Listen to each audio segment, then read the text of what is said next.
নামাজ পড়া অবস্থায় যদি আপনার ব্রেনের মধ্যে বাজে চিন্তা চলে আসে তাহলে 4টি কাজ করুন, দেখবেন কখনোই আপনার নামাজ পড়া অবস্থায় আপনার ব্রেনে বাজে চিন্তা আসবে না। 1 নাম্বার হচ্ছে নামাজ পড়ার আগে এই ছোট্ট একটা দোয়া, এটা 3 বার পড়ে নেবেন।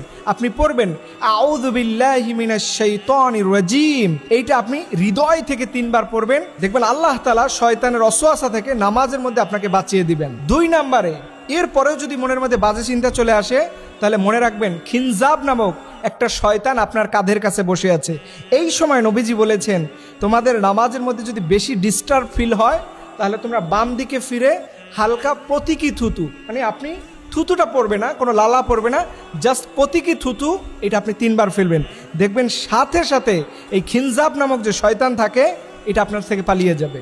3 নাম্বারে আপনি যখন নামাজ পড়তে দাঁড়াবেন মনে রাখবেন এই নামাজটাকে আল্লাহ রব্বুল আলামিন দেখতে পাচ্ছেন, আল্লাহ আপনার নামাজ দেখছে। এই ফিলটা যদি আপনি জাগ্রত করতে পারেন দেখবেন কখনোই আপনার নামাজের মধ্যে কেউ আপনাকে ডিস্টার্ব করতে পারবে না।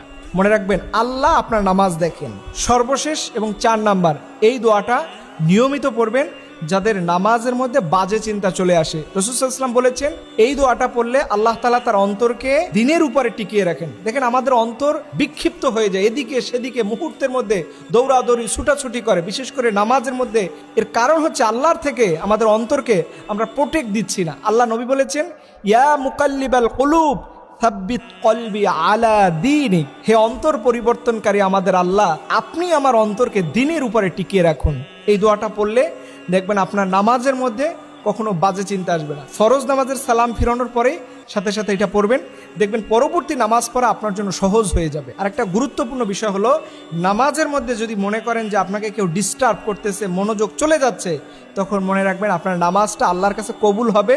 এটা যাতে কবুল না হয় এর জন্য শয়তান আপনাকে ডিস্টার্ব করতেছে, আপনার মনোযোগ এদিকে সেদিকে নিয়ে যাচ্ছে। এবং বিশেষভাবে নামাজের আগে মোবাইল ফোন অন্যান্য ডিভাইসগুলো থেকে দূরে থাকবেন, একটু জিকির আজকার করে নামাজে যাবেন, দেখবেন আপনার মনটা প্রশান্তি থাকবে। আল্লাহ রাব্বুল আলামিন আমাদের সবাইকে এমন নামাজ পড়ার তৌফিক দান করুক যেই নামাজের মধ্যে যেন আমাদের কোনো বাজে চিন্তা না আসে। আল্লাহ সেই নামাজ পড়ার আমাদের তৌফিক দান করুক, সকলে বলুন আমিন। নামাজ পড়া অবস্থায় যদি আপনার ব্রেনের মধ্যে বাজে চিন্তা চলে আসে তাহলে 4টি কাজ করুন, দেখবেন কখনোই আপনার নামাজ পড়া অবস্থায় আপনার ব্রেনে বাজে চিন্তা আসবে না। 1 নাম্বার হচ্ছে নামাজ পড়ার আগে এই ছোট্ট একটা দোয়া, এটা 3 বার পড়ে নেবেন। আপনি পড়বেন আউযু বিল্লাহি মিনাশ শাইতানির রাজিম, এইটা আপনি হৃদয় থেকে 3 বার পড়বেন, দেখবেন আল্লাহ তাআলা শয়তানের ওয়াসওয়াসা থেকে নামাজের মধ্যে আপনাকে বাঁচিয়ে দিবেন। 2 নাম্বারে এরপরেও যদি মনের মধ্যে বাজে চিন্তা চলে আসে তাহলে মনে রাখবেন খিনজাব নামক একটা শয়তান আপনার কাঁধের কাছে বসে আছে। এই সময় নবীজি বলেছেন তোমাদের নামাজের মধ্যে যদি বেশি ডিস্টার্ব ফিল হয় তাহলে